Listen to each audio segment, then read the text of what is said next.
All right, what you see before you going up for no reserve, starting off at $1 single and selling to the highest bidder for no reserve, is my awesome lime green custom built sand rail dune buggy sand car. It is 100% street legal. It is registered to me here in Arizona with a clean, clear Arizona title in my name. It is actually insured through Geico or Foremost, which is a subsidiary, but this should have no problem being registered in any of the 50 states here in Arizona. If you want to go to Canada or Mexico or somewhere else, it shouldn't be a problem. It is equipped with a VIN number, equipped with working tail lights, brake lights, high beams, low beams, reverse lights. Also has four-wheel disc brakes, emergency brake, windshield, horn, all the necessary equipment to be street legal. So I'm going to go over the entire car from top to bottom, side to side, and front to back, a nice video tutorial. To start, like I said, if you take this car to a car show, you're going to win first place. You'll probably win best of show. There is actually 5 coats in the panels of the lime green, and there's actually 3 coats of powder coat in the silver there of the frame. So 5 coats of green for each of the panels, and then 3 coats of silver again for the entire frame. But I want to go over the entire car here for you, show you how everything works and everything like that. So what we're going to do here is we're going to go ahead and fire up the car, just show you how everything works. So it does use a keyed ignition right here. So you just turn the ignition on, and you can see that's your check engine light, and then here is your toggle switch to start it. So I'll fire right up. Everything works on the car. Honda motor right here, 16 valve, 1.5 liter, 4-cylinder fuel injected. I'll go ahead and turn on the car here. I'll turn on the headlights and everything. So right here, this is your low beam switches down. All your lights will come on the dash. Your dash lights work right there, as you can see. They're all turned on. And then we have our low beams. These are Harley Davidson headlights with low beams. Those are your low beams.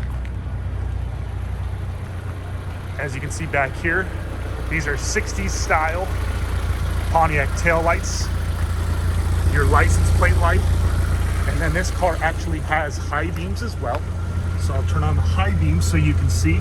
Here are the high beams right here. High beam comes on. Again, this is your Harley Davidson low beams, and high beams are on right now. High beam lights.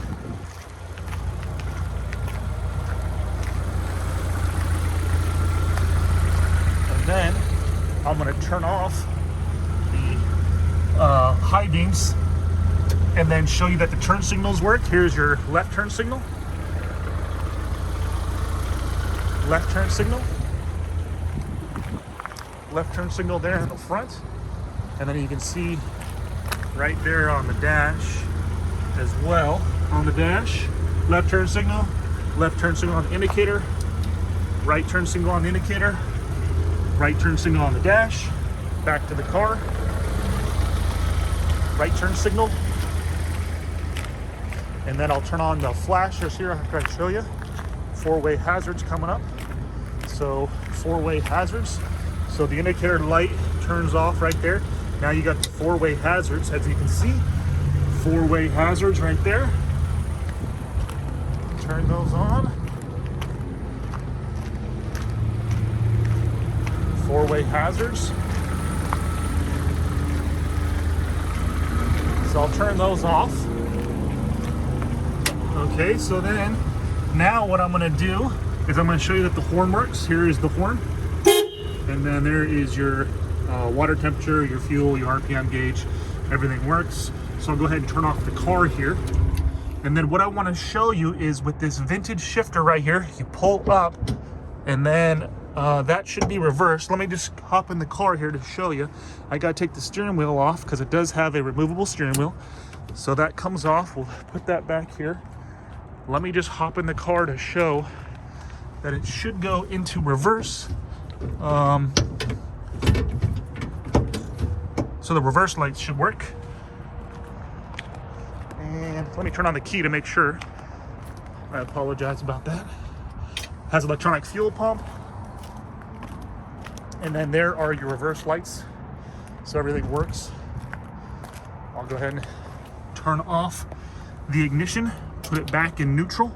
as you can see. So going back right here, that is a vintage speed short throw shifter. It reduces the throw by about 40%, very close ratio, first, second, third, and fourth for the shifter. It actually has the reverse lockout, but on the vintage speed right here, you pull up and over and down instead of pushing down so you don't hit reverse. These are about 450 bucks. They're very nice shifters. They make them for Porsche 356 replicas, the little James Deans, the little 550, the little bastard cars. They make the Black Mamba shifters. Highly recommend them. They don't pop out of gear. Very, very smooth, easy to drive. Worth the money, not worth spending like 30, 40, 50 bucks for the MP. I think those are just garbage. Very high dollar shifter. Going back to the inside of the car here, okay, you have your four-wheel disc brakes with the twin master cylinders on the brake pedal, and then the hydraulic clutch master cylinder, so hydraulic brake lines, hydraulic clutch, your battery, and then over there is the fuse box with all the wiring.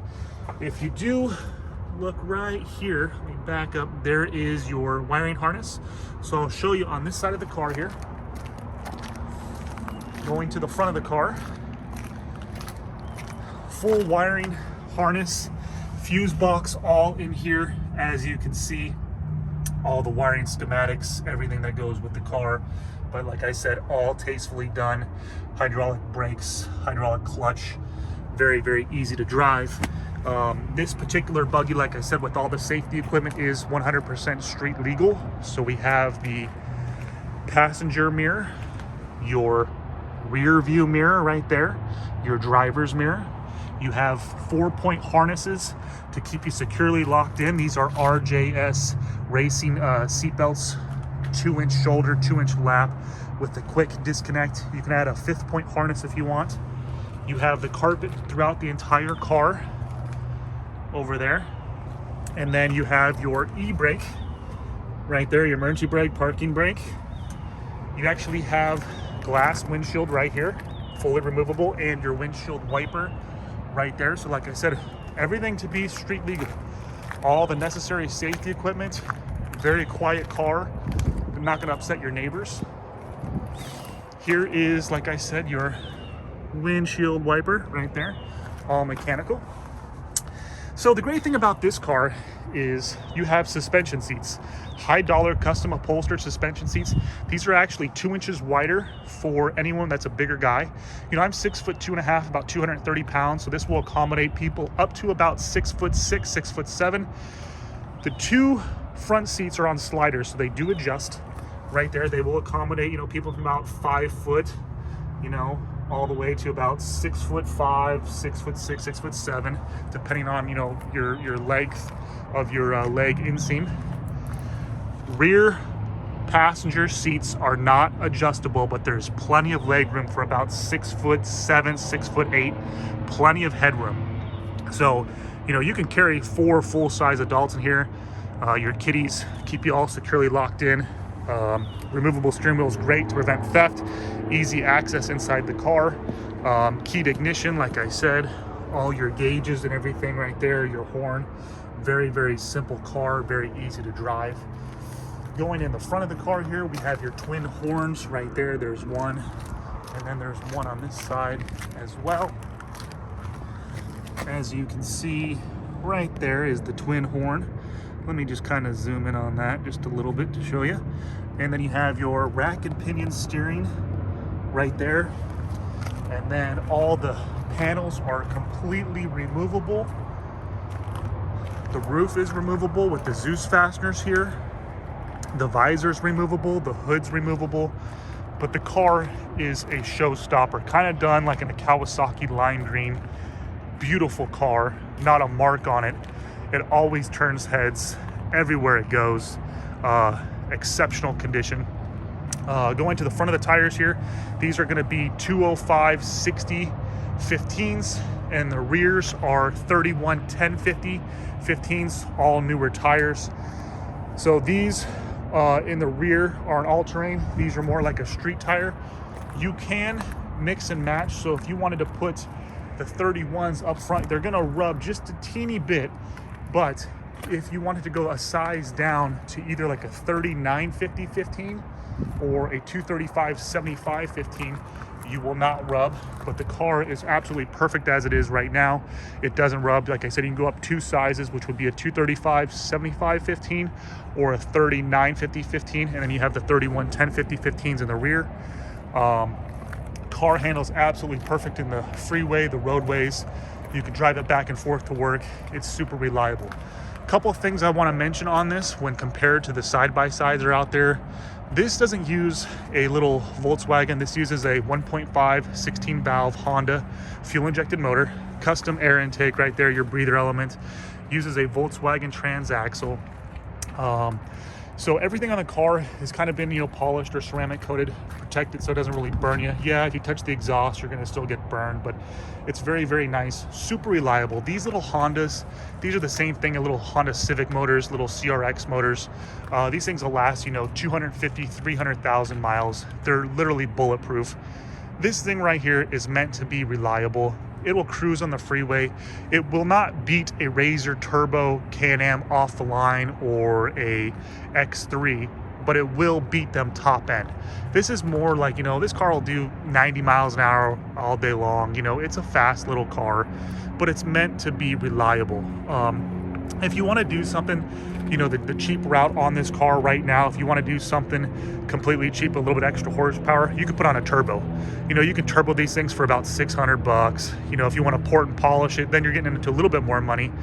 But the next step, if you don't want to use this, little Honda motor and you want to go something a little bit bigger, the next step, which is totally awesome, is like a little Honda VTEC 3.0.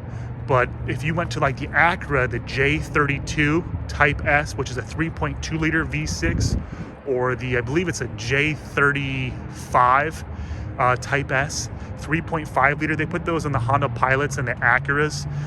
Those things have like 300 horsepower. V6s, about an 8,200 RPM redline, forged internals. You can pick those motors up on eBay all day long for $700. The only thing you have to do, like on this one, is the Volkswagen transaxle utilizes a Kennedy clutch adapter. They're about $450, and Kennedy clutch adapters makes adapters for that transaxle to actually let you use any type of motor. So if you want to use a Ford Pinto, a Honda, a Chevy V6, a Subaru, a Chevy Ecotec, LS1 Corvette, LS2, LS3s. So that's what you can do if you wanted to. But right now, the safe setup is it's meant for reliability. These things are bulletproof. I've had Volkswagens. Volkswagens, they're air-cooled. You have to tinker with the carburetors, but this is what I would do. I would just leave it. If you wanted to do something where, you wanted to do like a Subaru, you can do a little EJ20 for about $1,200 and get your adapter, which is going to be about $450. You'd have a 200 horsepower turbo. The little Porsche Boxster motor is what those Subarus are, or the EJ25, which would be a 2.5 liter turbo, about 250 horsepower. You can go up to the WRX or the STI, but I would highly recommend just sticking with the Hondas. Those things are, like I said, bulletproof. If money was no object and you wanted to do wheelies and have, 300-400 horsepower right out of the box, you can pick up like a LS1 Corvette motor from, 1997 to 2004. Those go for about $2,800, $3,000. You might be able to find them in a junkyard, get your wiring harness, have 350, 400 horsepower. Then you can go all the way up to LS2s, LS3s. You can go LS7 supercharged, LS9. ZR1 motor is going to cost you about 13 grand, and you'll have, 750 horsepower on a car that weighs 1,500 pounds. But, this thing, like I said, super reliable, way more safer, way more reliable than the Can-Am X3s, the YXZs, the Honda Italians. Couple things to think about when you're purchasing a UTV or a sand rail. So the UTVs out in Glamis, you do have to wear a helmet out in Glamis, California, because those things roll over. Sand rails, you don't. Sand rails are least likely to roll over when compared to the UTVs, and I'll kind of explain that to you. So looking at the frame here, you have the A post, B post, C post. This is the B post. Go ahead and shake the car side to side and do that exact same test here, right here. And look, there's no body roll, there's no flex. Do that on your buddy's car in his driveway. Go to the dealership and look at the overall body roll on those UTVs and side-by-sides at the dealerships. And why are those things having so many rollovers and body roll? It's because they have a short wheelbase then they actually have a shorter track width, but they have a higher center of gravity. The main thing that they were pushing on those UTVs when everyone was buying them was they were a 64-inch track width, and track width is from rear tire to rear tire. So those would be able to fit people's toy haulers. Well, the problem was they started, putting the bigger tires on them and then a shorter wheelbase from rear tire to front tire, and people would start rolling those things, and they're putting their arms out and they're snapping their arms and breaking their arms. So then they started to put on wheel spacers. Then, give those things, 4-inch wheel spacers. So now you have, a 64-inch track width with a 2-inch wheel spacer on each side. It's 68 inches. It helps with the stability, but then they increase the wheel travel, so they have to put on the sway bars in the rear and then the sway bars in the front. But people are still getting hurt because they're putting on these big monster tires, these 32s and 33s, and they're lifting them because they want all that wheel travel and suspension travel. And that's the problem with those things, is everyone's rolling those things over and they're getting hurt. Also, look at a couple things here. I don't make this up with the Polaris RZR Turbo. I believe in 2019, they settled like somewhere around like a $20 or $30 million lawsuit for like a 15-year-old kid that burned to death in Glamis because those things were catching on fire. There's been, I know, numerous fatalities where people have burned to death. I think there's actually 3 lawsuits going on right now, and they settled like a multi-million dollar lawsuit with customers that actually bought those things because they were catching fire. If you look at a couple other things like the Can-Am X3, I don't make this up, folks. Look at the Can-Am X3. 2017 is when they came out. 2021, I believe they still have problems with the front end. They actually have a kit made by Weller Racing and Geyser Brothers. That's out here in Arizona for the front end of the Can-Am X3s. They're all wallowed out with so many jumps. They use a single shear aluminum, I think 36 grade tab, and the Geyser Brothers and Weller Racing make a 50 grade steel tab. They're the same that they use on aircrafts to reinforce the front end from getting wallowed out. You can pull the whole front end off if you ever get towed out of a witch's eye in the dunes. You can look that up in Glamis on the Can-Am X3s, why they're making that gusset kit. Another problem on the Can-Am X3s is the radius rods, and radius rods are different than these right here. These are trailing arms. Those are box trailing arms right there. The radius rods are 3 little individual rods in the back. Not the axle, but in the back, where on the Can-Am X3, one of the complaints is the rocks from going off on the trails are getting caught in there and puncturing holes in the rear of the radius rods. And they make chromoly, I think 4130 chromoly kit from Geyser, from MTS Off-Road, from Weller Racing. A chromoly kit's gonna run you about $600-700 for chromoly radius rods, which is highly recommended because the ones from the factory are junk. You can do a Lone Star Racing long travel kit. That's $6,500, and it'll give you about a 6-inch wider stance, and a lot of people are doing it, but that's a lot of money. The YXZs, they had problems with the manual transmission, with the recluse clutches. People are putting those things in, they were getting wet. So every car kind of has its problems. Another thing to think about when comparing the sand rails to the UTVs is carrying a spare belt. A spare belt, $130 for a spare belt they have to carry in your roof, underneath right there. This car doesn't need a belt, So ask yourself this simple question. Okay, Honda motor versus a RZR motor. My buddy has a 2019 non-turbo that he bought brand new. Luckily, he got an extended warranty. 3,800 miles, the motor's already blown. 3,800 miles. Have you ever seen a RZR motor with 100,000 miles? Or a Can-Am X3 with 50,000? Or, a YXZ with 20,000? I have yet to see any of the UTVs with more than 6,000 miles. And then they need a rebuild. This is a car motor. Hondas are super reliable. All their power sports, their motorsports, their UTVs, with the Honda Italian, their cars, the Honda Accord, the Honda Civic, they're super reliable. These things are bulletproof. You have the Volkswagen transmission. You don't have to worry about any type of belt, falling off or breaking. You don't have to worry about any type of recalls or safety fires or any of that. So ask yourself that, hey, what's it going to cost for a rebuild? And then the other thing is, these people are buying these, $50,000, UTVs. Well, a brand new RZR Turbo is going to cost you $30,000 from the factory. Okay, well then you don't get the paddle tires or off-road tires. You're not getting suspension seats. A set of Mastercraft or PRP suspension seats, like on a 4-seater, that's going to be about $1,500. That's no BS. Then you don't get the 4-point harnesses. That's going to cost you about $500. So there's $2,000. Then what is everyone doing? Everyone out here is coming to Arizona to get actual aftermarket roofs and cages. I think those roofs that come from the factory are like polyurethane, they're plastic and they're junk. Some of them are made in the United States, some of them are made in China, some are made in Mexico. I'm not saying the cars, but the roofs are just junk. That's why everyone's cutting the cages. They're putting on aftermarket cages here in Arizona from Synfab. People are doing aftermarket roofs.